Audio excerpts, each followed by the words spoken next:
The night it all began. It was a stormy August evening in the quiet village of Maplewood, a place where almost nothing out of the ordinary ever happened, until that night. Clouds hung heavy in the sky, their deep gray masses swirling with flashes of lightning that danced across the horizon. Rain poured in relentless sheets, drumming a steady rhythm against the rooftops and cobblestone streets of the town. The howling of the wind rattled the window panes of the old wooden homes that lined the roads, as if nature itself were trying to warn of the events about to unfold. Amanda, a vibrant and beloved young woman, hurried back from her shift at the local library. At just 22 years old, she was the kind of person people couldn't help but gravitate toward. With long auburn hair that shimmered like autumn leaves in the sun, and a laugh that could brighten the gloomiest of days, Amanda was known as Maplewood's Spirit of Joy. She loved poetry, painting, and exploring the woods that bordered the sleepy village, a sanctuary where she said the world felt simple and true. That night, Amanda left work a little later than usual. There had been fewer visitors to the library because of the bad weather, but she stayed behind to organize shelves and file away overdue books, a testament to her dedication, even on a stormy evening. Before stepping out into the rain, she texted her sister Emma. "On my way home, hope the power's still on," she joked, referencing Maplewood's habit of frequent electrical outages during storms. Emma didn't text back right away. Amanda's home was tucked away at the edge of the village on a narrow path that led into the forest. It was a cozy two-story house she shared with her parents and her dog, Charlie. The family often joked about how they had one foot in the town and the other in the wilderness, given how close the property was to the towering pine trees and rugged trails that stretched far beyond the outskirts of Maplewood. "Don't take the long trail, Amanda," her mother often said when the shadows of evening lengthened. Although the village was tight-knit and crime was almost non-existent, the suspicion of wilderness lingered in every Maplewood resident, a respect, or maybe a fear, of what could be hiding just beyond their line of sight. Amanda pulled her jacket tighter around her shoulders as she walked briskly down the dark road. The air smelled of wet earth and pine. Water soaked her sneakers as puddles quickly formed across the uneven sidewalk. She glanced behind her, an almost instinctive act, though she had no reason to feel uneasy. Still, the flickering streetlights and the eerie silence apart from the rain felt heavier tonight. Even Charlie's happy bark, usually heard echoing as she approached home, was missing as she neared the driveway. The house was dark when she unlocked the door. "Power must be out," she whispered to herself, hanging up her coat near the entryway. She absently reached for the lantern they kept on the side table, lighting it to illuminate the first floor. "Charlie!" she called out. No response. Amanda frowned, her muddy sneakers squeaking on the polished wooden floor as she set her bag down and headed deeper into the house. Upstairs she heard faint creaks, soft enough to be missed if not for the pressing silence in the home. Was it her dog? The floorboard settling? Amanda froze mid-step, her heart quickening just slightly. She brushed it off with a shaky laugh. "Okay, I've read too many horror novels." That was the last time anyone in the village saw Amanda alive. By morning the rain had stopped, and the first rays of sunlight filtered through the trees. But the serenity of that moment was shattered when a group of teenagers, out hiking through the woods despite the previous night's weather, stumbled upon a horrific scene near the brook. Amanda's lifeless body lay motionless among the ferns and moss, her hair tangled with leaves, and her pale skin marred by signs of struggle. Next to her was her favorite scarf, knotted tightly in a way that police later described as unnatural. News of Amanda's death spread through Maplewood like wildfire. Whispers of shock and disbelief filled the small coffee shops, grocery stores, and corner deli. How could something so unspeakable happen in their town to someone like Amanda? Every household locked their doors earlier that night, families holding their children a little closer as thunderclouds churned on the horizon once again. What shocked them even more was the realization that whoever had done this wasn't a stranger to Maplewood. She'd never let in a stranger, her best friend Sarah told the police. Amanda trusted too much, but only those she knew. And so, the storm that had turned the village upside down lingered in more ways than one. The serenity of Maplewood was now cloaked beneath a veil of anxiety, and hiding somewhere among its tight-knit community was a monster wearing a familiar face. A life full of vibrance. Amanda Miller wasn't just a person you met in passing. She was someone you remembered. She had this indescribable ability to light up every room she walked into, whether it was the small-town diner on Main Street or the quiet aisles of the Maplewood Library where she worked. At 22 years old, Amanda was young, magnetic, and overflowing with a kind of energy that seemed almost rare in a place as sleepy as Maplewood. Amanda's days often felt like they belonged in a quaint postcard. She'd wake up early, just as the sun was creeping over the horizon, and take Charlie, her fluffy Labrador, for a brisk walk through the forest trail near her home. She believed mornings in Maplewood were sacred, where the air was still crisp, the dew was fresh on the leaves, and the birds sang melodies meant only for those who woke up early enough to hear them. The town might have been quiet to some, even boring to others, but Amanda cherished it. "This little village," she often said, "is a slice of peace the rest of the world has forgotten." Her personality was as colorful as the acrylic paints and brushes strewn across her room. Amanda's passion for art was evident the moment someone stepped into her space. It was a gallery of expression. Canvases, big and small, leaned against forgotten corners of her room, filled with vibrant blues that mirrored stormy skies, greens that captured the vibrancy of the woods, and delicate pinks that could have been plucked straight from the flowers she tended in her garden. Beside her easel, sketchbooks spilled across the floor, each page alive with poems scribbled in handwritten loops, doodles of the places she escaped to in her mind, and unfinished love letters she had no one to send to. Maplewood knew her painting talent was unmatched. Her pieces frequently hung in the yearly art fair in the town square, and there was always a bidding war over her vivid depictions of life in the woods. Then there was her love of books. Amanda called reading her second religion. Working at the town's library wasn't just a job for her, it was her sanctuary. The library, tucked between the bakery and the shoe repair shop, was as old as Maplewood itself, with dusty shelves that held more stories than the town's gossip circles. Visitors to the library often found her perched on the wooden ladder in the mystery section, or sitting cross-legged behind the front desk, completely absorbed in a book that had clearly seen better days. "If you don't dog-ear your books," she'd tease jokingly, "did you even read them?" Amanda's love for the written word wasn't purely academic, it was emotional. She often quoted her favorite novels to friends in conversation. "The woods," she'd told Sarah, her best friend, "feel like a Robert Frost line. Like they're both scary and magical at the same time." Maplewood adored Amanda. How could they not? She was the unofficial ambassador of cheer. Her laugh was infectious, ringing out at coffee shops, farmers markets, and weekday town meetings as if it were a signal that all was right with the world. She had an uncanny ability to make people feel seen, whether it was the elderly librarian who rambled about her garden, or the high schooler who nervously asked to borrow a copy of The Catcher in the Rye. "Do your thing," Amanda would say kindly to anyone with self-doubt. "No one else can do it but you." But Amanda wasn't perfect. She never pretended to be. Beneath her bubbly surface was a person who sometimes felt the weight of the world, though she carried it with grace. Growing up, her family didn't have much. Amanda's father, Rick, worked at the local lumberyard for as long as she could remember, and her mother, Carol, had dreams of becoming a singer, but settled for teaching piano to the neighborhood kids in exchange for extra income.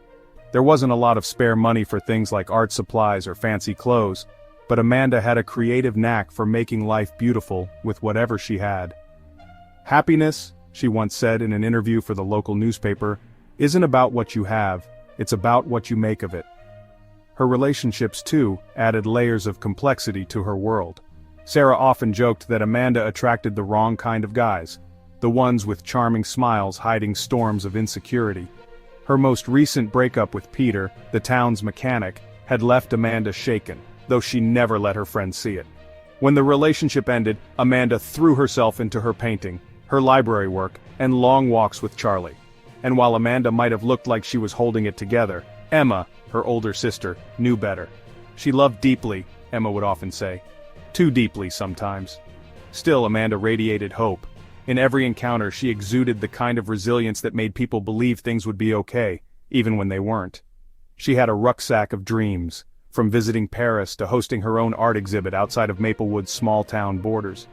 She dreamed of a world beyond the familiar cobblestone streets, but remained deeply loyal to the town that had shaped her. Looking back, the villagers often said Amanda embodied everything good about Maplewood, its charm, its warmth, its sense of community. She wasn't just another person, she was an integral thread in the fabric of their lives.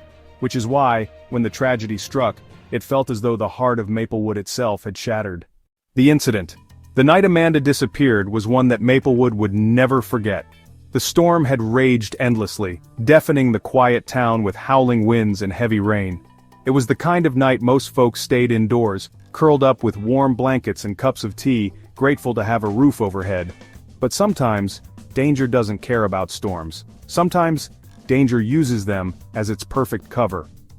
Amanda had left the library around 9:45 p.m., later than usual because she had insisted on staying to organize a backlog of books. She was the kind of person who didn't leave a task undone, even on a night as ominous as that one.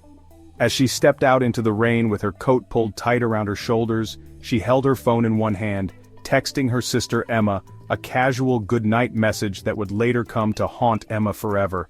"On my way home, hope the power doesn't go out." The roads were nearly deserted as Amanda walked along the soaked and uneven cobblestones of Maplewood's main street. Every now and then, lightning illuminated the trees that bordered her path, their skeletal branches trembling in the gusts of wind. She chose to walk home instead of taking a cab, something she often did because she loved the fresh smell of rain and the feeling of Oak Street's silence beneath her sneakers. The walk wasn't too far, just over a mile, past the edge of the village and down the wooded path that led to her family's house. Charlie, her loyal Labrador, was usually the first to greet her as she approached the driveway, barking enthusiastically or wagging his tail behind the fence.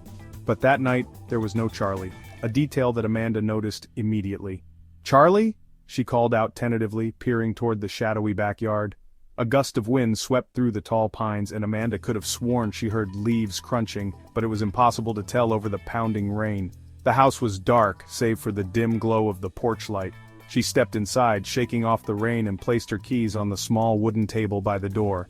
"Mom, Dad, anybody home?" she called out into the space, her voice breaking the eerie quiet. There was no answer. Flicking on her phone flashlight, Amanda made her way to the kitchen, where the emergency lantern was usually kept. She figured the power had gone out again. Typical Maplewood during a storm. "Charlie?" she called again, this time a little louder, wondering where her dog had gone. She clutched the lantern a bit tighter when a shiver ran through her. Logically, she told herself, there wasn't anything wrong. Her parents were probably out running errands, and Charlie was likely curled up somewhere dry and warm. But there was something about that night, the oppressive silence mixed with the storm outside, that made the hair on the back of her neck stand on end. It felt off. And then she heard it, a faint creak from the upstairs floorboards. Her heart skipped a beat. "Charlie?" she called one more time, trying to convince herself it was just her four-legged friend, perhaps wandering near the bedrooms. She placed the lantern on the counter and took a tentative step toward the staircase. She hesitated, the soft thud of raindrops outside punctuating the silence. It wasn't just the creak that startled her, it was how deliberate it sounded, like someone had tried and failed to mask their movements. Amanda brought her hand to her mouth and let out a shaky laugh, trying to calm herself. "All right, get a grip, Amanda," she whispered. "It's nothing. Probably just the wind or—" But before she could finish the thought, another sound broke the stillness. This time it wasn't subtle, a loud thud like something heavy had just been dropped onto the wooden floor above. Her heart was pounding so hard it drowned out the storm outside. She turned back toward the door, her feet seeming to move on instinct, but she stopped abruptly. "No," she muttered to herself. "I'm being ridiculous. It's probably nothing." She grabbed the umbrella she'd left in the entryway, like it would somehow double as a weapon, and moved cautiously up the staircase. Her breaths came out shallow as she reached the top landing. One by one, she peeked into the rooms, waving the flashlight of her phone slowly across each space. Her parents' bedroom was empty, the guest room held nothing but neatly folded linens stacked on the bed. And then there was her room. The door creaked ominously as she pushed it open. It was pitch dark apart from the weak glow of her phone light, which cast long, dancing shadows against the walls. Amanda stepped further in, her eyes scanning every corner. At first glance, nothing seemed out of place. The bed was unmade, typical of her rushed mornings. A book sat open on her desk and her jacket was tossed over the back of her chair. She exhaled a shaky, relieved breath. But then, she froze. It wasn't what she saw that frightened her, it was what she felt. The undeniable weight of someone standing behind her. Her phone light suddenly flickered against the wall, revealing a faint shadow that wasn't hers. And before she could even scream, a hand clamped down hard over her mouth. By sunrise the next morning the storm had cleared, leaving Maplewood drenched and draped in an eerie, tranquil silence. It was a group of teenagers hiking along the trails near the creek who discovered Amanda's body. What had begun as a late-night walk home had ended in a nightmare. The lush greenery surrounding her was stained with the tragedy of that night, her scarf lying beside her lifeless body like an artist's cruel final detail on a canvas. The rain had washed away most evidence, but the ripped edges of her scarf and the bruises visible on her pale skin hinted at the violent struggle that had taken place. For Maplewood, it was the moment the village would lose its innocence, a shattering that no one, not even the closest-knit families, could repair. The initial investigation. The morning after Amanda's body was discovered, Maplewood woke up to a bright, clear sky, an ironic contrast to the storm that had kept everyone indoors the previous evening. But the sunshine carried no warmth for the small community. Instead, it marked the beginning of waves of shock, whispers, and growing fear. Maplewood had been upended. What was once considered a sleepy, crime-free haven was now the site of a tragedy that sent chills through every resident. The Maplewood Police Department, a modest unit with just a handful of officers who were more accustomed to sorting out minor disputes than investigating murders, responded quickly to the scene. The discovery of Amanda's lifeless body demanded immediate attention, not only because of the grotesque circumstances, but because Amanda was beloved. Everyone in town knew her, or at least felt like they did. Losing someone like Amanda felt personal, as if each household had lost one of their own. Chief Detective Ray Turner led the investigation. Turner was an old-school detective, a man who'd been on the force for 25 years, though Maplewood's lack of criminal activity meant most of his experience had come from neighboring towns. Still, he had a reputation for being methodical, if not a little gruff. The crime scene was meticulously cordoned off. Amanda's body was discovered surrounded by ferns and moss near a small creek on the outskirts of the woods. The area was still damp from the storm, muddy with scattered debris from the violent winds. A long scarf that Amanda was known to wear was tied tightly next to her bruised and pallid neck. The police noted the knotted scarf as odd, almost ritualistic in its precision. Several feet away, a single set of footprints in the mud seemed to lead toward the neighboring trees before vanishing completely. "This wasn't just a random crime," Turner said aloud as he surveyed the scene. "Whoever did this knew Amanda. They knew her well." The immediate questions loomed large. What was Amanda doing in the woods so late at night? Why wasn't she safely at home? And most chilling of all, who could have committed such an act in a village where everyone seemed to know and trust one another? Processing the scene. The forensics team arrived a short time later, unloading their equipment into the muddy clearing with somber expressions. Technicians carefully collected every shred of evidence they could spot: strands of tangled hair, fibers from Amanda's clothes, and even a small broken branch nearby, which seemed to show signs of a struggle. It was slow, painstaking work. The rain had washed much of the evidence away, leaving forensic experts frustrated. Rainwater pooled at the base of a tree just feet away from where Amanda's body lay, further diluting any potential footprints or DNA left behind. Yet the investigation managed to uncover some physical clues. Thin scratches on Amanda's arms and face suggested she had fiercely fought back against her attacker. Half of her fingernails were broken, laced with fragments of skin that investigators scraped into evidence bags. It was clear she had used every ounce of her strength in those final, horrifying moments. Inside her clenched left hand, Amanda was grasping something so tightly that rigor mortis had locked her fingers in place. When the medical examiner gently pried them open, they found a small silver chain, a broken piece of jewelry, likely ripped from the assailant during the struggle. Although the chain was immediately bagged and tagged, it lacked crucial identifiers. There was no locket, no charm, no engraving to point to its owner. It was a frustrating lead, but a lead nonetheless. Looking into Amanda's final hours, Detective Turner refocused his efforts on piecing together Amanda's whereabouts before the storm took over the town. Eyewitness accounts placed her at the library until almost 9:45 p.m., as she had been texting friends and organizing bookshelves late into her shift. Her text to her sister Emma was time-stamped at 9:50. From there, she was presumed to have begun her usual walk home, a short but quiet mile-long trek. Neighbors claimed they hadn't seen anything unusual around Amanda's house that evening. No strange cars, no unusual visitors knocking on the door. Still, there was one report that caught Turner's attention. An elderly man who frequently sat on his front porch facing the woods claimed to have noticed a shadowy figure standing near the edge of the tree line around 10:15 p.m. He couldn't identify the figure, but he was adamant it wasn't Amanda. "Too tall," he said, gesturing with a shaky hand. "Didn't look like a woman at all. Just standing there, like they were waiting for something." Turner's ears perked up. Was it possible that Amanda had been followed? Had someone deliberately waited for her to step into the woods? It gave the crime a sinister, premeditated dimension, a far cry from the notion of a spontaneous, random attack. The house and the village's unease. Later, investigators turned their attention to Amanda's home. Her parents were interviewed at length, along with her older sister Emma. The house showed no signs of forced entry, and the doors had been locked when Amanda arrived. Yet as they searched Amanda's bedroom, an unnatural sense of disorder struck Detective Turner. Her typically neat and orderly sanctuary had been disrupted. The bed covers were thrown to the floor, the bedside lamp had been knocked over. Worse yet, a faint muddy footprint was located near the window, a chilling reminder that perhaps whoever ended Amanda's life had found their way inside first. The footprint unfortunately was incomplete due to damage from cleaning earlier that day, amplifying the frustration of the investigators. Meanwhile, word of Amanda's death swept across Maplewood like wildfire. Residents flooded the police phone lines with tips, accusations, and rumors. They whispered about old grudges, unspoken feuds, and people who suddenly felt like strangers. How could someone in their close-knit village be responsible for such a heinous crime? Friends locked their doors earlier each night. Parents held their children close, and even the bravest had to admit, trust was gone.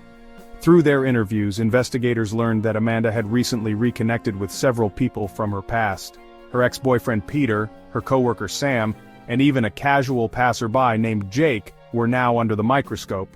Yet none of the men could provide anything other than vague answers, often contradicting themselves or providing incomplete timelines. What made matters more complicated was the discovery that Amanda had confided in close friends about ongoing tension in her private life.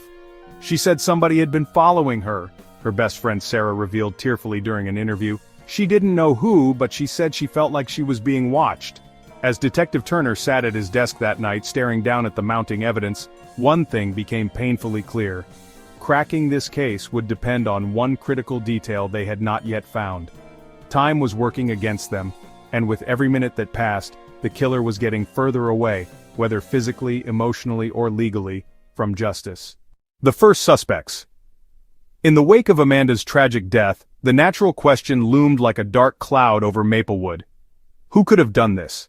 The tight-knit community, known for its gentle pace of life and unwavering trust, suddenly found itself dividing into whispers and sidelong glances.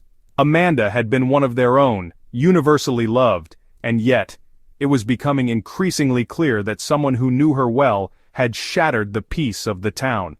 Detective Ray Turner, heading the investigation, wasted no time zeroing in on the people who, by their proximity to Amanda, naturally became the first suspects. As he shuffled through files and stared at the modest list of names that had surfaced during preliminary interviews, Turner wondered which, if any, would hold the answers he desperately sought. Peter, the ex-boyfriend. The first name to rise to the top of the suspect list was Peter Grant. At 24 years old, Peter was tall, broad-shouldered, and unmistakably blue-collared, working as a mechanic at the only garage in town. For several months, Peter and Amanda had dated in what seemed, from the outside, to be a typical small-town relationship. Dinners at the diner, weekend outings to the local flea market, and lazy afternoons walking Charlie along the forest trails. But things had taken a sharp turn 2 months before her death, when Amanda ended the relationship. She didn't talk about why, her best friend Sarah told the police, though the tear-streaked bitterness in her voice hinted at unspoken theories. But she wasn't the same after it ended. Not completely. Neighbors whispered about heated arguments between Amanda and Peter in those final days, claiming that Amanda's soft voice had occasionally been drowned out by Peter's louder, angrier one.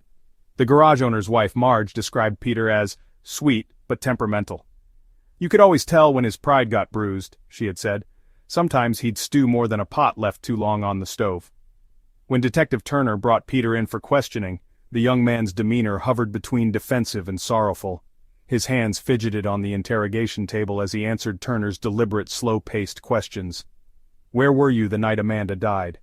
"At home," Peter said, his voice sharp. "I live alone, all right? Worked late and just went straight to bed after. That's allowed, isn't it?" "No one to confirm your alibi?" Peter's jaw set tightly, and for several seconds he didn't answer. "No," he finally admitted, his eyes narrowing.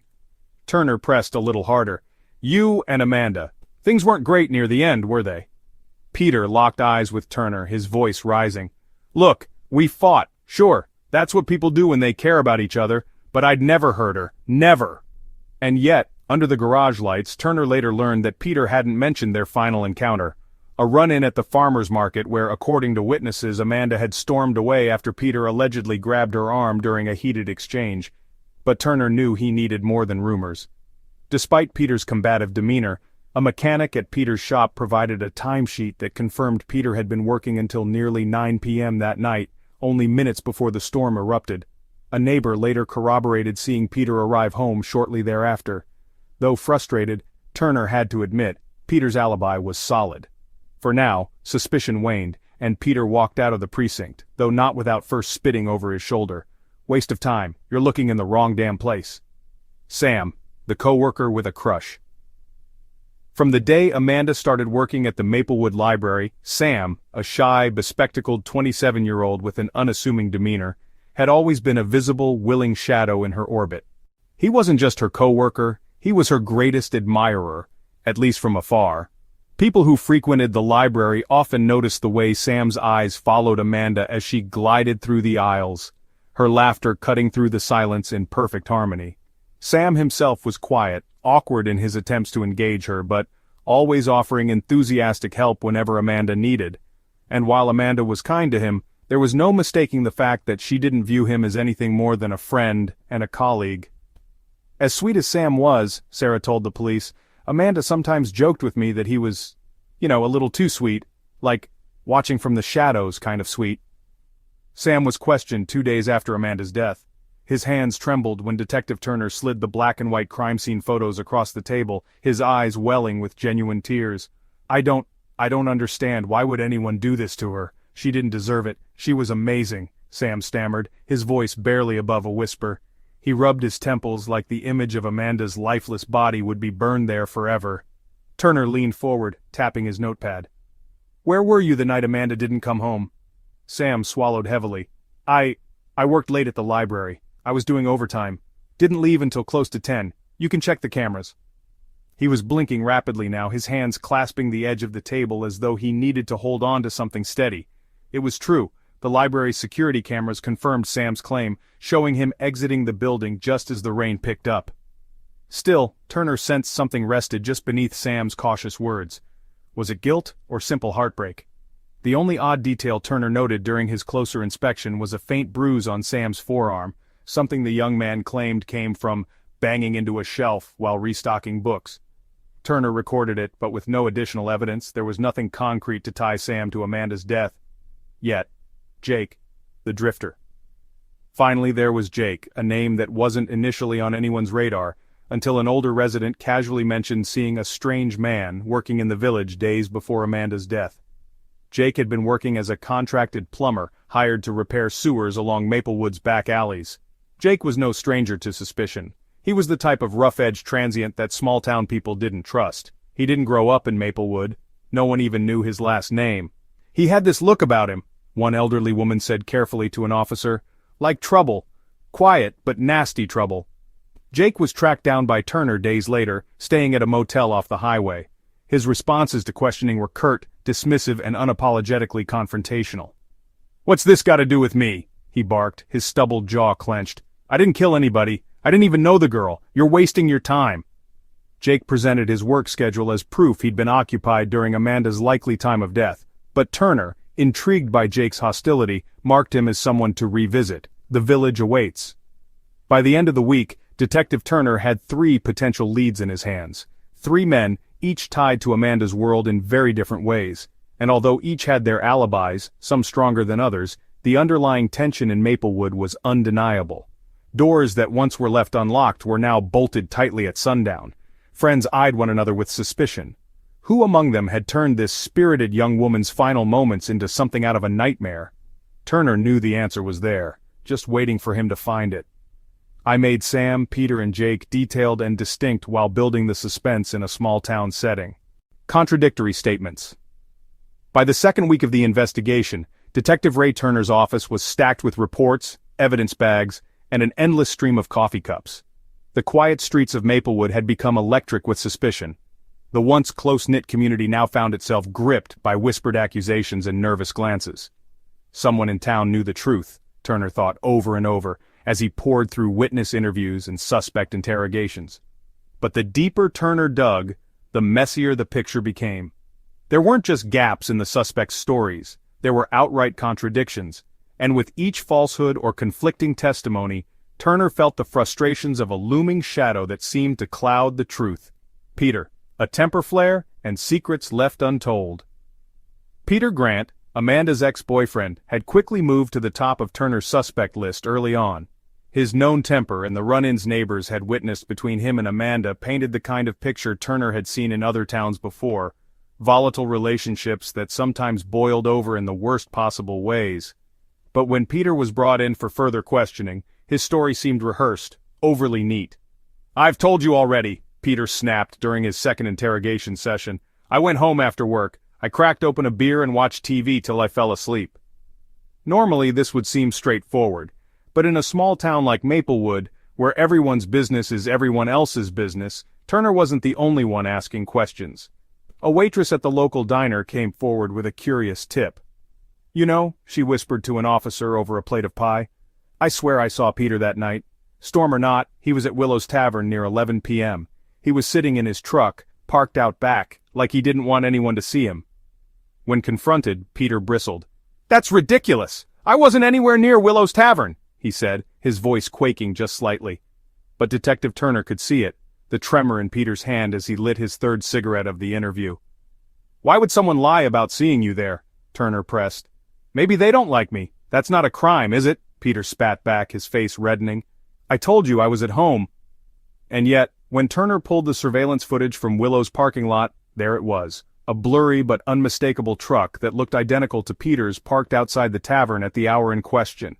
Why lie about something as simple as that? What could Peter be hiding? Sam, the nervous co-worker. Sam, Amanda's quiet co-worker and secret admirer, initially seemed to be the least likely suspect. The library cameras had placed him there until late, his alibi seemingly ironclad. But the longer Turner spoke with Sam, the more uneasy he became. Sam's demeanor shifted in subtle but unsettling ways. His words would stumble, he'd lick his lips too often, and his version of events would get murky every time Turner pressed for specifics. "All right, Sam, we've got you leaving the library at 10 p.m., Turner said during his second sit-down with the young man. "What did you do once you closed up?" I went straight home," Sam stammered, his hands fidgeting with the hem of his sweater. I stopped by the bakery real quick before heading home." Turner raised an eyebrow. "The bakery? At 10 at night? Was it even open?" "Well, no," he admitted quickly. "It was just on my way, toward home. I like walking past it at night." Turner leaned back in his chair, the faint smell of cigarette smoke clinging to the room. Something wasn't right. Sam's story was filled with these odd, unnecessary details that didn't quite square, and then there was the bruise, a faint purplish mark on Sam's arm that he'd claimed came from bumping into a shelf. "Did Amanda ever tell you about anyone following her?" Turner asked suddenly, changing the topic. Sam's pale face flushed a deep red. No, she didn't. Why would she tell me, right?" But Turner had already interviewed Amanda's best friend Sarah, who had admitted Amanda did confide in her about someone watching her, someone she worked closely with. "She didn't say who, but I know Amanda thought it was someone from the library," Sarah had said softly. And while Sam's alibi for the time of Amanda's death still technically held up, cracks were beginning to show. His hesitation, his nervousness, the vague details. Turner didn't believe the whole story. Not yet. Jake, the drifter's vanishing act. And then, there was Jake, the drifter. He had the perfect combination of qualities to make him suspicious. He was an outsider to Maplewood, rough around the edges, and hostile to authority. But Jake's biggest problem wasn't glaring guilt. It was that his timeline didn't seem to fit. "Where were you the night of August 22nd? Turner had asked Jake during their first interview. "Working, like I've already told you, boss," Jake replied, leaning back lazily in his chair. "I had a job fixing sewer pipes until about 9, then I went back to my motel." Yet, as Turner dug deeper, he discovered inconsistencies in Jake's work schedule. A report from Jake's boss at the construction company claimed Jake had clocked out early, around 7 p.m., and hadn't returned to the job site since. When Turner confronted him about the time gap, Jake shrugged. Sometimes a man needs a couple hours to himself. That a crime? Turner squinted at him. What'd you do with those couple hours? I don't need to explain myself to you. I went back to the motel, all right? Ask the clerk. The motel clerk, however, was less than helpful. I wasn't working then, they had said. Just the overnight guy, and he doesn't even keep track unless there's trouble. Turner was frustrated, but what struck him as oddest of all was Jake's abrupt departure from the area the day after Amanda's murder. Just bad timing, Jake had claimed during his second interview. But was it? Or was it something more? The web of lies. By now Detective Turner was knee-deep in contradictions. Peter was lying about where he had been, and more importantly, why. Sam's alibi, though seemingly solid, had enough small irregularities to make Turner's gut churn, and Jake, with his half-truths and convenient departures, felt like a man running from a secret.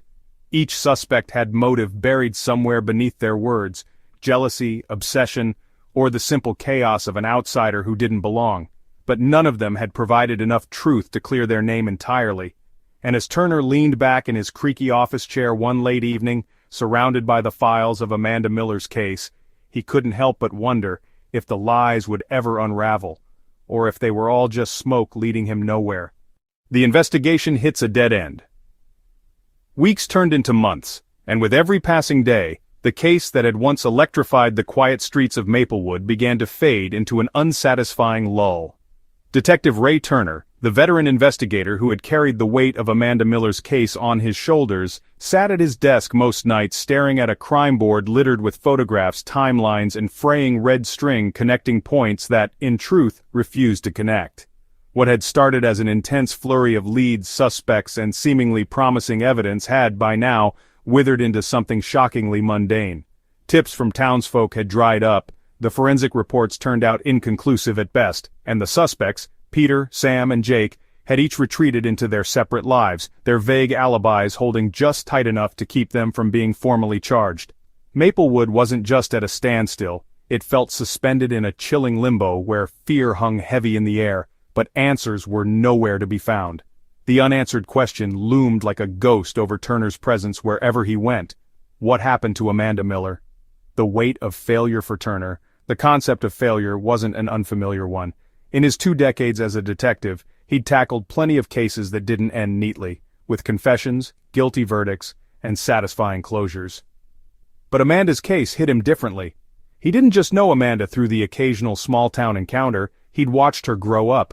He'd seen her running errands for Carol at the farmer's market as a teenager. Her cheer, her laughter, her very presence, she was one of them.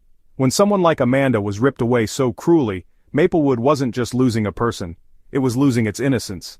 Turner felt the pressure from all sides: Amanda's family, who called the station daily for updates; the mayor, whose nervous pacing in Turner's office had only grown more frantic as autumn turned to winter; and the rest of the townsfolk, who eyed Turner every time he passed them on the street, their disappointment and growing distrust written plainly on their faces.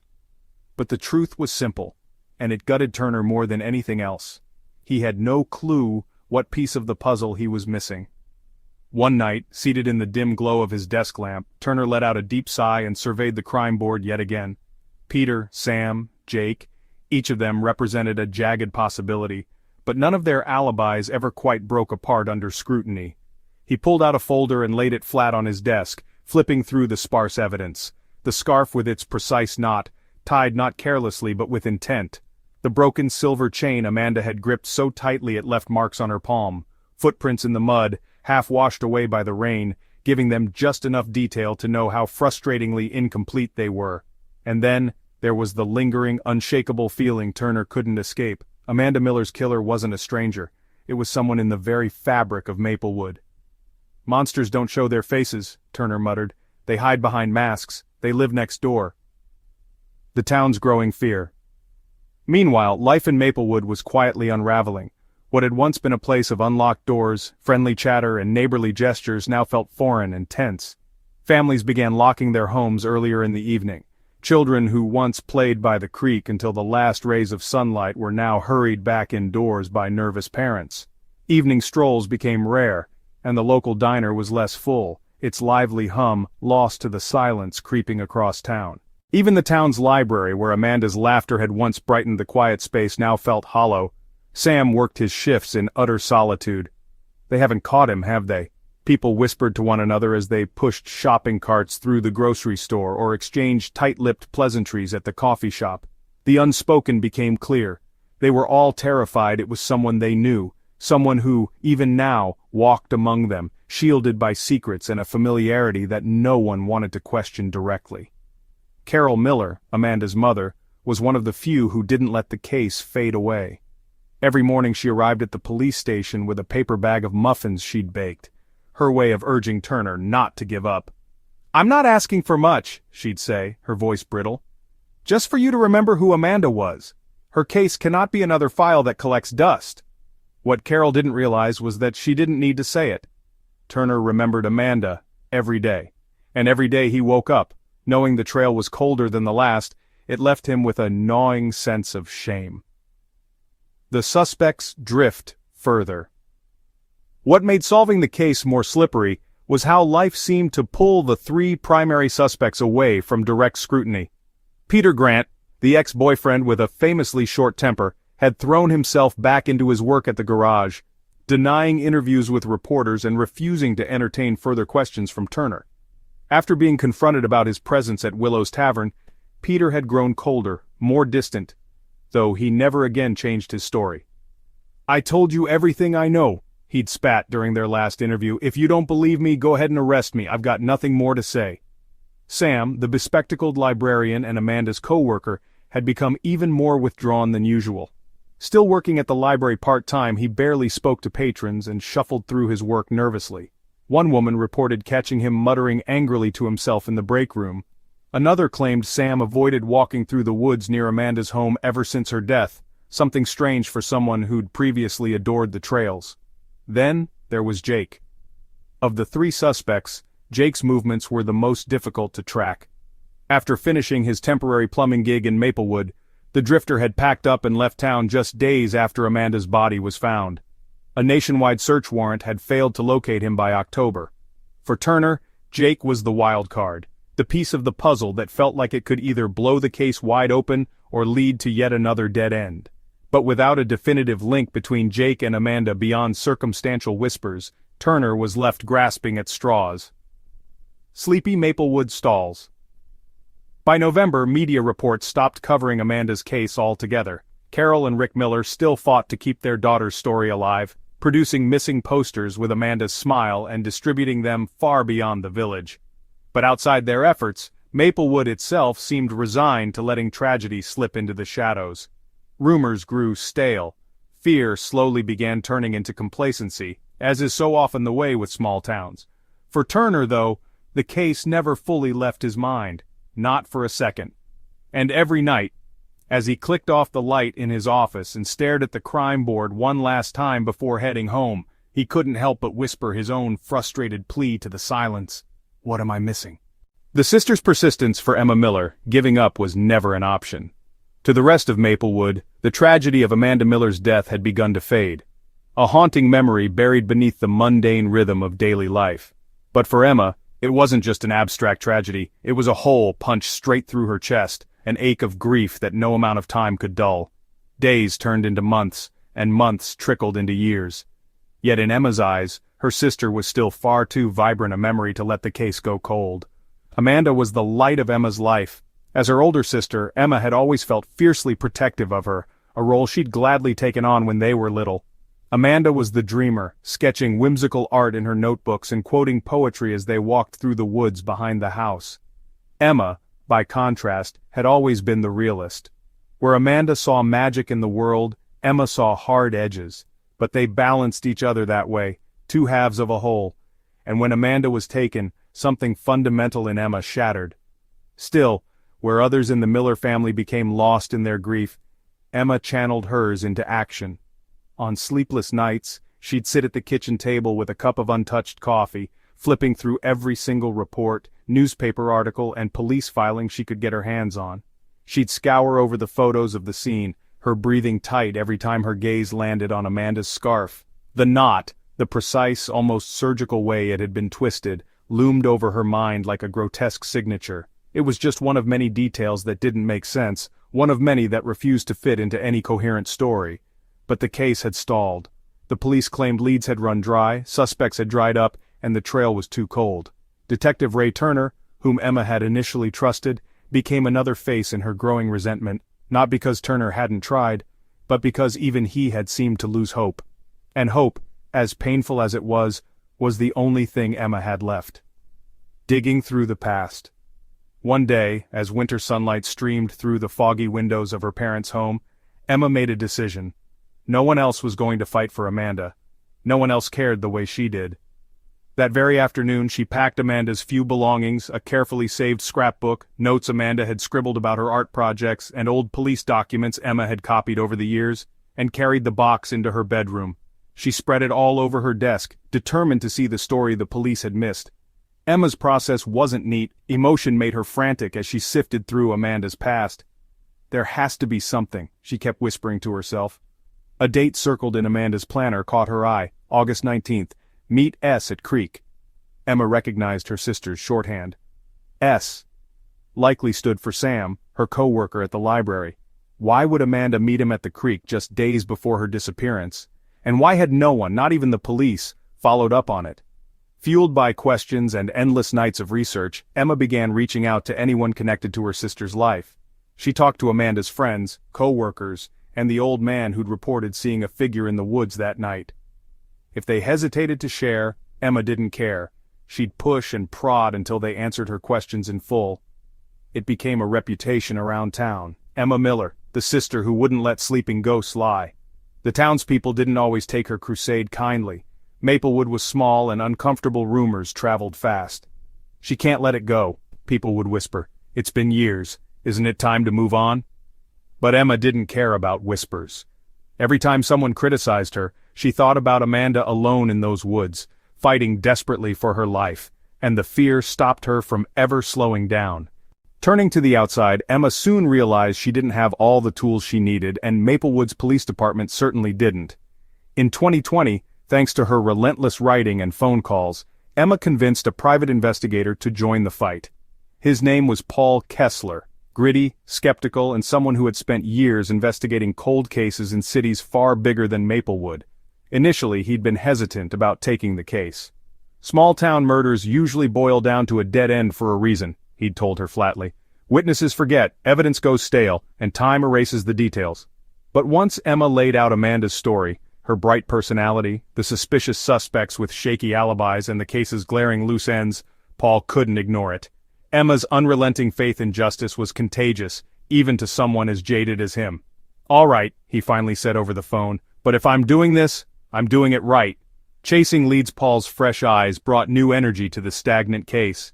He persuaded Emma to dive deeper into areas that the police had brushed off years earlier. They revisited evidence, including Amanda's scarf and the broken silver chain she'd clutched as she died. Paul suspected the chain could have been ripped during a violent struggle, a potential lead the original forensic team had failed to pursue properly. Then came a breakthrough. Paul spotted a faded bloodstain on one of the old photos of Amanda's scarf, something no one had pointed out before. "This stain," he said, holding up the print and squinting.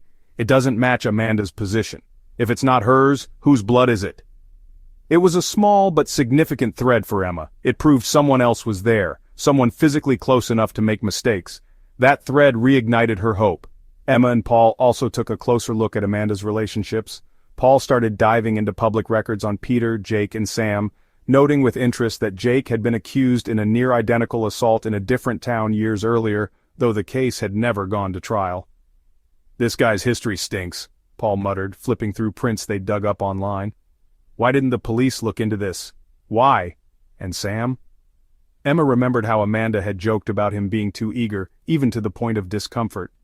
He definitely had a crush on her, Emma recalled during one late-night meeting with Paul, but Amanda didn't see him that way. She just didn't. When Paul examined Sam's timeline the night of the murder, a single inconsistency in his alibi jumped out, a supposed detour near a bakery that wasn't even open at the hour Sam claimed to pass by. Sam hadn't been questioned since the case went cold, but now, with Paul's intervention, he wouldn't escape scrutiny.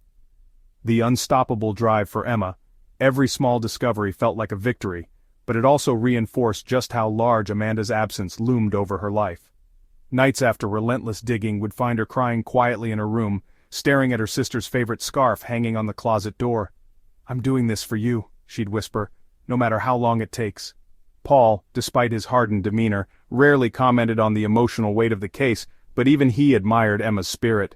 "Most families," he told her one night, "they want closure, sure, but they don't have the strength to fight for it the way you do. Amanda's lucky you haven't let it slide." Emma didn't see it that way. "I let her down once," she replied hollowly. "I wasn't there that night. I owe her this." Progress through modern technology. Years had passed since Amanda Miller's case went cold. What was once the most pressing tragedy in Maplewood had begun to fade in the minds of most residents. But to Emma Miller, Amanda's older sister, it was still raw, like a wound that refused to heal. Emma had never stopped digging, whether through visiting the police station, poring over old files, or refusing to let go of the smallest detail. Her relentless drive to uncover what happened to Amanda became her life's purpose. For years, Emma had faced the same roadblocks time and time again: dead-end leads, suspects who slipped through the cracks, and evidence too degraded to provide any answers. The original team of detectives, Turner included, had done their best, but their tools were limited. The 2010s weren't kind to cold cases, let alone one from a small-town police department with few resources and little access to cutting-edge forensic technology. But Emma knew one thing: science was always improving. Technology that didn't exist a decade ago was now revolutionizing how cold cases were solved. And for Amanda, it was finally time for progress. The DNA revolution. Emma's fight to keep Amanda's case alive attracted attention beyond Maplewood. Through a combination of her dogged advocacy and her partnership with private investigator Paul Kessler, Emma found herself in touch with a national nonprofit organization that specialized in solving cold cases using modern DNA testing techniques. The group was funded by grants, donations, and a shared mission to give voices to the voiceless, victims like Amanda. At the heart of this technological marvel was next-generation sequencing, NGS, a technique leagues beyond the forensic analysis of the 2010s. NGS allowed scientists to extract and analyze DNA from sources that seemed too damaged, degraded, or minuscule in past investigations. Importantly, it could also test mixtures of DNA to separate one profile from another, opening new doors that weren't possible when Amanda's case had first been investigated. The first breakthrough came when Emma and Paul submitted Amanda's scarf and the broken silver chain she had been clutching on the night of her death. Both items had originally been tested, but the results were inconclusive. Too many environmental factors, the rain, mud, and time, had degraded the DNA traces. But with NGS, nothing was too difficult. The scarf, folded into an evidence bag for years, held tiny blood stains invisible to the naked eye. Hidden within those stains was a DNA profile that had never been found before. "It's not Amanda's," Emma whispered, clutching her phone after receiving the results. Her voice cracked, the words barely able to escape her lips. "The blood, it's his!"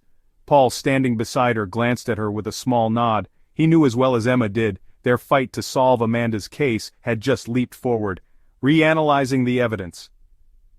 With renewed hope, the team combed through every piece of evidence again, this time with the advancements that modern technology afforded them. The silver chain, clutched so tightly in Amanda's hand it left indentations in her palm, was sent to a specialized lab capable of running touch DNA analysis. Tiny skin cells, most likely ripped from her attacker during her desperate struggle, were painstakingly collected and sequenced. "DNA doesn't lie," Paul said one evening, reviewing the initial lab reports with Emma in her kitchen. "If this is who we think it is, it's only a matter of time before we connect the dots." The breakthrough came just days later. The DNA traced from the chain matched the same unknown profile found on Amanda's scarf. Separate labs independently confirmed the results, solidifying the consistency of their findings. Even more stunningly, the labs used genealogy databases to trace the unidentified DNA back to a specific family tree. Whoever this individual was, they were no longer just a phantom haunting Maplewood. They had ties, roots, and a real-world identity waiting to be uncovered: the marriage of genealogy and justice. Through genetic genealogy, the investigative team began building a family tree, starting with distant relatives provided by the DNA match. It took weeks of analysis, consulting genealogists, and piecing together complex family histories, but the puzzle slowly came into focus. Each branch of the tree narrowed down possibilities, eliminating individuals too far removed or too young to fit the timeline. Finally, they arrived at one name that made Emma's stomach twist: Jake Mathers. Jake, the drifter with the short temper and a shady work history, had fled Maplewood years ago, leaving little evidence of his whereabouts. But with freshly identified DNA placing him at the crime scene, the excuses and denials he once gave Detective Turner were now meaningless.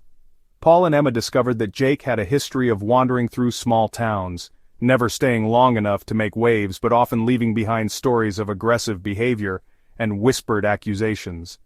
In one chilling discovery, they learned Jake had been questioned for assault in a neighboring state just a year before Amanda's death, another case involving a young woman in the woods, but had walked free on lack of evidence. Now, the science was catching up to him. Advances in digital technologies. While the biological evidence mounted, modern surveillance technology also played a key role in resurrecting the case. Paul suggested reanalyzing local businesses' camera footage surrounding the night Amanda disappeared. Although most old systems from back then had long since been replaced or erased, advances in video restoration software made it possible to clean and enhance aging recordings. "Every pixel counts," Paul explained as he hovered over a grainy clip from the parking lot outside Willow's Tavern. A truck, blurred and distorted, pulled out onto the road at the exact time Amanda was suspected to have crossed Oak Street. The truck, when enhanced, bore striking similarities to Jake Mathers' vehicle from police records in 2013. While not definitive, it was another thread in a growing web that seemed to wrap Jake tighter and tighter. The community reacts. As the breakthroughs started to trickle in, Maplewood stirred awake. Rumors spread that new testing had uncovered something, and people began whispering about the old suspects once more. Jake's name resurfaced in conversations over coffee and at PTA meetings. Peter and Sam, the other original suspects, also found themselves back under scrutiny, though their DNA failed to show any connection to the crime scene. But for the first time in years, Maplewood didn't just feel haunted by Amanda's death, it could feel the edges of justice closing in.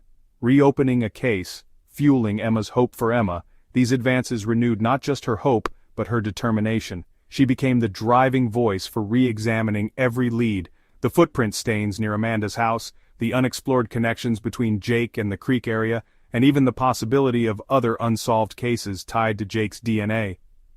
"It's been years," Emma said during a meeting with Paul and the Maplewood Police Department.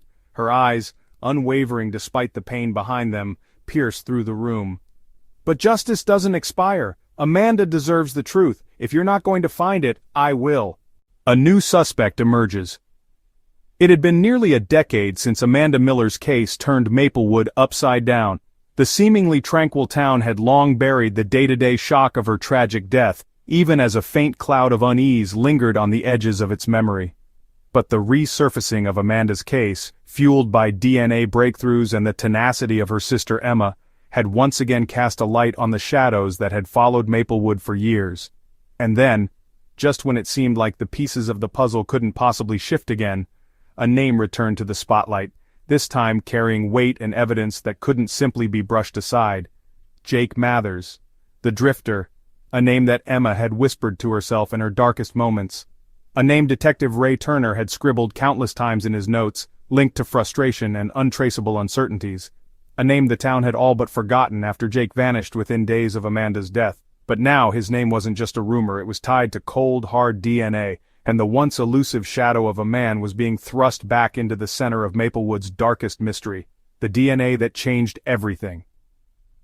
Weeks prior, the DNA extracted from the faint bloodstain on Amanda's scarf, and the touch DNA pulled from the silver chain gripped in her hand, had led genetic genealogists to a singular family tree. After narrowing their analysis, they pinpointed the source back to Jake Mathers with startling clarity. There was no ambiguity. His DNA was at the scene. It was a moment Emma Miller had prayed for since the investigation began. A chill ran down her spine as Paul Kessler, her steadfast private investigator, handed her the lab results confirming the match. His voice was as steady as ever, but Emma saw the triumph glittering in his eyes. "Emma," Paul said softly, "we got him." Emma exhaled sharply, the kind of breath people take after holding it for years. But beneath the edge of hope, there was a boiling anger. For so long Jake had been out there, free to continue living his life, his hands stained with Amanda's death. "We're not letting him get away again," she declared. Paul, nodding solemnly, had already begun laying the groundwork. Jake wasn't going to slip through the cracks this time. Locating the drifter tracking Jake Mathers turned out to be no small task. Since fleeing Maplewood, his path had been transient and elusive, leaving behind only vague hints of his existence. He had no permanent address, no stable employment, and barely a digital footprint. Records indicated that Jake had been involved in contract work in multiple states, fixing roofs, clearing gutters, plumbing repairs, but he never stayed in any one place for more than a few months. When authorities started piecing together his timeline, a disturbing pattern emerged. "This guy never sticks around long enough for anyone to really get to know him," Paul explained to Emma during one of their late-night strategy sessions. "And the places he does leave behind? Let's just say quiet towns don't feel all that quiet afterwards." Paul's research unearthed unsettling ties to other unsolved cases. A town over in West Virginia, a report of a young woman being assaulted in the woods, bore eerie resemblances to Amanda's case. An isolated forested area, signs of a struggle, and an absence of clear evidence. Although the case had gone cold, whispers of Jake working in that town during the exact timeline resurfaced through public records. Emma listened intently. "He's done this before. I can feel it," she said firmly, gripping Amanda's scarf, a piece of her sister that had traveled with her throughout her relentless pursuit of justice. But it's not going to happen again. The interrogation. Within weeks of the DNA connection being established, law enforcement traced Jake to a small town just outside of Cincinnati. He was living in a dilapidated trailer at the edge of a quiet neighborhood, far enough from the main street to stay off the radar but close enough to blend in.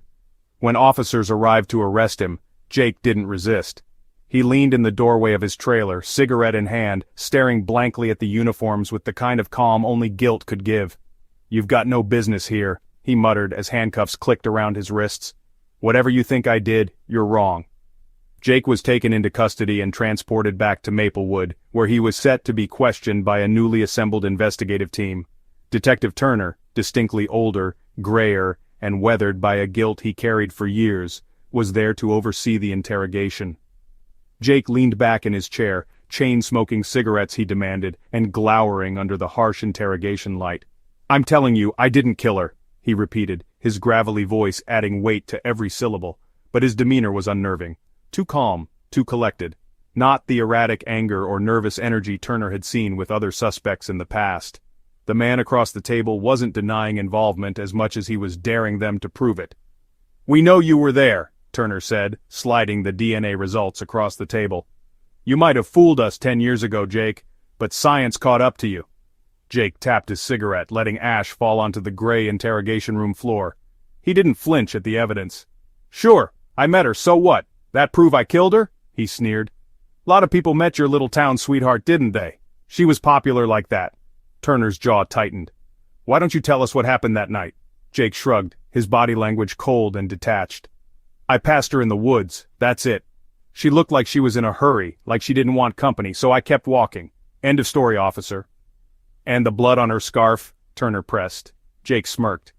"Shit happens when you're fixing pipes in the woods. Got scratched on God knows what, but hey, if you want to tell your buddies that makes me a killer, you go right ahead." Were they too late? Despite his composure, cracks began to surface in Jake's story. There were inconsistencies in his timeline, claims that contradicted witness accounts and simple facts that didn't add up. More importantly, his record spoke volumes. Although he had never been formally charged for violent crimes, there were reports of menacing behavior following him like a storm cloud. But the clock was ticking. DNA was powerful evidence, but without a direct confession or testimony linking Jake to Amanda's death, there was still work to be done. Turner, backed by Emma's unwavering determination and Paul's expertise, felt the pressure mounting. After all these years, after all the heartbreak, they had Jake, a name, a face, a suspect. But would it end here? Or would Jake Mathers slip through their fingers one more time? The town reacts.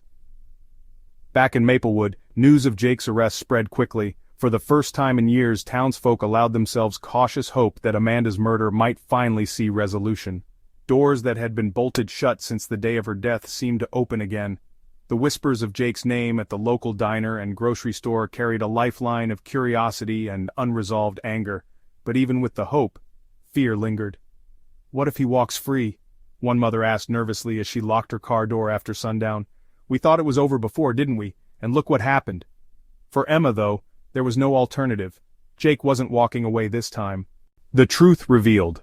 The walls of Maplewood's police station had heard countless confessions over the years, petty theft, drunken disputes, the occasional scandal, but none carried the gravity, the sheer weight, of what Detective Turner hoped to uncover that night. After a decade of dead ends, unanswered questions, and hollow promises of justice, the truth, the real truth, was finally within reach. But the shadows surrounding Amanda Miller's murder weren't ready to give up their secrets easily. It would take persistence, science, and determination. The suspect, Jake Mathers, sat slouched in his chair in the interrogation room, exuding a confidence that Detective Turner found infuriating. "You're sitting in that chair a little too comfortably for someone who's finally been caught in their lies," Turner said, sliding a stack of evidence across the table. Jake flicked his cigarette, smirking slightly. "You've got some papers, some stories," he said lazily. "But knowing something and proving something? Two different things, Detective." But Turner wasn't there to play games. Not anymore.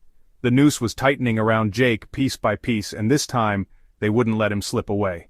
Pieces fall into place. The turning point came days before when the forensic lab delivered a final report that couldn't be ignored.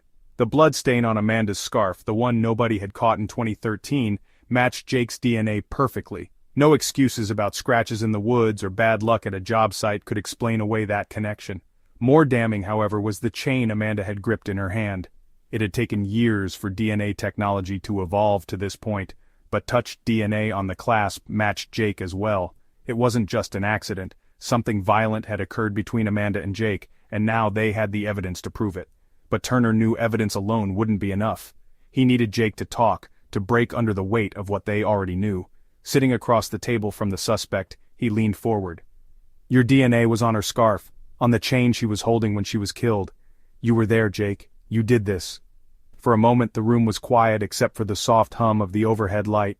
Jake leaned back, crossed his arms, and gave Turner a slow, calculated smile. "You think a scarf and a chain tell the whole story?" he spat. "I've been in plenty of places with plenty of people. People bleed, people fight. Doesn't mean I killed anyone." Turner didn't flinch. He simply slid a photo across the table, the broken silver chain Amanda had clung to in her final moments. He tapped his finger on it.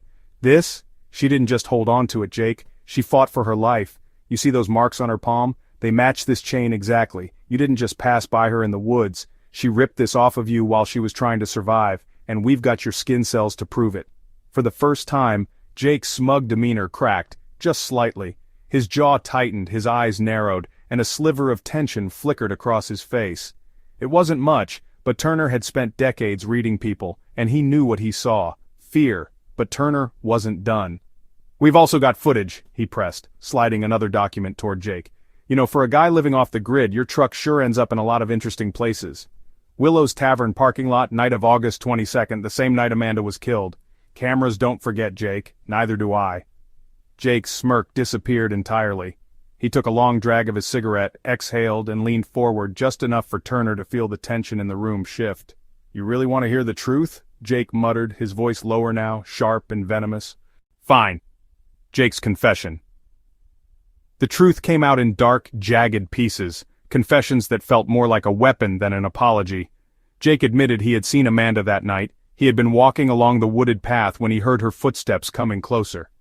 "She was rushing, like she was scared of something," he said, flicking ash onto the table. His voice was void of remorse. "I called out to her, just being friendly, you know, but she ignored me. Kept walking." Turner said nothing, letting the heavy silence force Jake to continue. Jake shrugged. "I don't take being ignored too well." According to Jake, what happened next was a blur of frustration and impulse. He followed Amanda, quickening his pace until she turned around. When she realized he was behind her, Amanda yelled at him to back off, to leave her alone. "And did you?" Turner asked coldly. Jake rolled his eyes, his bravado returning in short bursts. "What do you think? I grabbed her arm, just to get her to stop and talk to me. That's it, all right? But she freaked out, tried to pull away, screaming, kicking. I panicked." "Panicked?" Turner repeated, his voice rising. "Is that what you call it when you strangle a young woman with her own scarf?" Jake's face twisted into something between anger and defiance. "It wasn't supposed to happen like that," he snapped. "She kept fighting, scratching. I didn't mean to hurt her, okay? I just wanted her to stop." For a brief moment, the room felt impossibly still. Turner stared at Jake, his years of experience telling him what he already knew. Jake wasn't just describing an accident. He was describing something much darker, something that had been simmering in the shadows of his character for years. "All this time," Turner said softly, "you let her family suffer. You let this town suffer. And for what? Because you don't take being ignored too well? You murdered her, Jake, and you let her die alone in the woods." Jake didn't answer. He didn't have to. The silence in the room confirmed what everyone feared. Amanda's death wasn't random, and it wasn't an unfortunate accident. It was the result of rage, entitlement, and a predator's twisted sense of control. Emma's reaction. When Turner called Emma to tell her the confession had finally come, she broke down in the middle of her kitchen, tears of both anguish and relief pouring out as years of tension, anger, and guilt crashed through her all at once. "We've got him," Turner said gently through the phone. Jake admitted to being there, to following her, to... He paused, hesitant to finish the sentence. "To everything." Emma gripped the countertop, her knuckles white. "But why?" she whispered, more to herself than to Turner. "Why did it have to happen like this?" "There's no good answer," Turner replied. "There never will be. But you can rest easier tonight knowing he's finally going to pay." For Emma, it wasn't a perfect victory. Nothing could bring Amanda back. But knowing Jake Mathers would never hurt anyone again, that was something. And it was a promise she intended to hold the justice system to, the weight of the truth. The truth, as painful as it was, brought a bittersweet sense of closure to Maplewood. Jake Mathers was officially charged with Amanda's murder. The town, though still carrying its scars, could finally begin to heal. Families no longer locked their doors quite as early, friends gathered at the diners again, and for the first time in years, the weight of unspoken fears began to lift. But for Emma, while justice had been served, a part of her would always live in those woods with her sister. The truth was out, but Amanda's absence would never stop haunting her. The conclusion. The courtroom was silent, save for the faint rustle of papers and the occasional cough. It had taken nearly a decade to bring Jake Mathers to justice. Years of unanswered questions, sleepless nights, and quiet despair finally culminated in this moment. Emma Miller sat in the first row, her hands gripping the edges of her chair, her breath shallow but steady. She locked her eyes on Jake, who sat at the defense table wearing an expression that shifted somewhere between indifference and irritation, like he was more annoyed with the inconvenience of being there than remorseful for the horrors he had caused. The judge began to read the verdict. Words like guilty and life imprisonment sliced through the room, each one carrying the weight of a decade's worth of grief, anger, and persistence. Emma closed her eyes as the tension in her body finally began to release, and for the first time in a long while, she felt like she could breathe. Jake didn't flinch as the sentence was delivered. He stood when instructed, his hands cuffed behind his back, and offered a slight sneer toward Emma and her family as he was escorted away. But Emma refused to look away this time. She kept her gaze locked on him until he disappeared behind the heavy steel doors. As Jake's figure faded from view, so too did a piece of the darkness that had hung over Maplewood for years. A family forever changed. For the Miller family, justice felt like an unfamiliar kind of relief. It wasn't the closure they had once dreamed of. Nothing could ever bring Amanda back, but it was an end to the endless wondering. They finally knew who had taken their Amanda and why, even if the reasons had been senseless, selfish, and cruel. Carol Miller, Amanda's mother, wept openly in the courtroom as the sentence was read. She clutched a small photo of Amanda that she had carried ever since the day Amanda was laid to rest. In it, Amanda's radiant smile glowed, her auburn hair catching the sunlight in a way that made her look almost otherworldly. Carol whispered softly to the photo, "You can rest now, sweet girl. He can't hurt you anymore." Rick Miller, Amanda's father, wiped at his eyes with a trembling hand. A man of few words, Rick had spent much of the past decade internalizing his grief, his silence masking the unbearable pain of losing his daughter. But as Jake was led away, Rick turned to Emma, placed a firm hand on her shoulder, and said, "We couldn't have gotten here without you. You gave her a voice." Emma's journey. For Emma, the verdict was both a triumph and a bittersweet reminder of all that had been lost. She had spent years channeling her grief into action, working tirelessly to unearth the truth when everyone else had given up. It had consumed her life, robbed her of peaceful nights and strained relationships with friends and family who didn't always understand why she couldn't let it go. And now that the trial was over, the silence that followed felt almost daunting. "I don't know what to do with myself now," she admitted to Paul Kessler, the private investigator who had stood by her side throughout the case, as they sat on a park bench near the courthouse. It was a crisp fall afternoon, the air tinged with the scent of pine and earth, just like the woods Amanda had loved so much.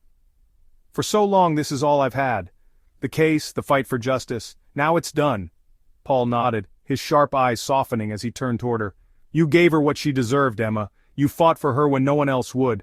That's not nothing, but it's okay to figure out who you are now, outside of all this." Emma tilted her head back, letting the autumn sun warm her face. "Who am I without her? Without this fight?" Her voice cracked under the weight of her own question. "I don't know yet." But deep down, Emma felt Amanda's presence in the breeze, in the sunlight filtering through the trees, and in the memories that she carried like fragile treasures. She knew her sister wouldn't want her to be consumed by grief forever. Amanda had always been the dreamer, the one who believed in beauty and possibility. "Maybe it's time I learn how to live for myself again," Emma thought quietly. Maplewood's recovery. In the weeks following Jake's sentencing, Maplewood began to feel lighter in ways it hadn't for years. The fear that had crept into every corner of the town, the bolted doors, the hurried glances over shoulders, the suspicion between neighbors, started to dissipate. At the local diner where Amanda's laughter had once been as much a fixture as the coffee and pie, conversations turned to cautious hope. Residents shared memories of Amanda, not just as the girl whose life had ended too soon, but as the vibrant soul who had brought warmth and light to everyone she met. "She used to sit right there," said Mrs. Kellen, pointing to a booth near the window during a morning coffee run. "Always had a sketchbook in one hand and a plate of pancakes in front of her. She'd smile at everyone who walked through that door, even if she didn't know them." Her voice trembled slightly, but there was a hint of fondness under her sadness. This town lost something special when we lost her. Even Detective Turner, who had carried the weight of the unsolved case on his shoulders for years, found himself walking through the streets of Maplewood with a straighter spine. He had thought about retiring countless times over the past decade, haunted by his inability to solve Amanda's case. But now, with Jake behind bars, Turner felt like he could face his own reflection again. He still carried the burden of the years Amanda's case went unsolved, but he was proud of the team, and Emma, who had worked tirelessly to bring it to a close. Closure, but not the end. Amanda's memory didn't fade in the wake of the trial. Instead, it took on a new shape, one that brought people together rather than tearing them apart. The woods where she had once walked were officially renamed Amanda's Trail after a fundraising effort led by Emma raised the money needed for restoration and preservation. A small garden marked the spot near the trail's entrance, bursting with Amanda's favorite wildflowers, daisies, sunflowers, and lavender. A plaque at the base of the garden read, "In memory of Amanda Miller, whose light continues to guide us." On the day of the trail's dedication ceremony, Emma stood quietly by the garden, her fingers brushing the edge of the plaque. Friends, neighbors, and strangers alike came to pay their respects. Some offered hugs and words of encouragement, while others simply stood silently, reflecting on the tragedy and what it had taught the town about resilience and community. Emma felt both pride and sorrow that day. The garden, the trail, they were beautiful tributes to her sister's life. But they were also reminders of what had been stolen. As the crowd began to disperse, Emma knelt beside the plaque, laying a single sunflower at its base. "I hope you're proud of me, Amanda," she whispered, her voice shaking slightly. "I hope I did enough." A breeze swept through the garden, rustling the flowers as though Amanda herself was answering. A legacy of love and justice. Jake Mathers would spend the rest of his life behind bars, his freedom taken just as he had taken Amanda's. But for Emma, the trial was about more than punishment. It was about ensuring her sister's voice was heard, that her life mattered, that her story wouldn't end in silence. Amanda Miller's legacy wasn't defined by the tragedy of her death, but by the beauty and hope she inspired in life, and the strength she passed on to her sister. Though the Miller family would never stop feeling the loss, they had something they hadn't had for years, a sense of peace.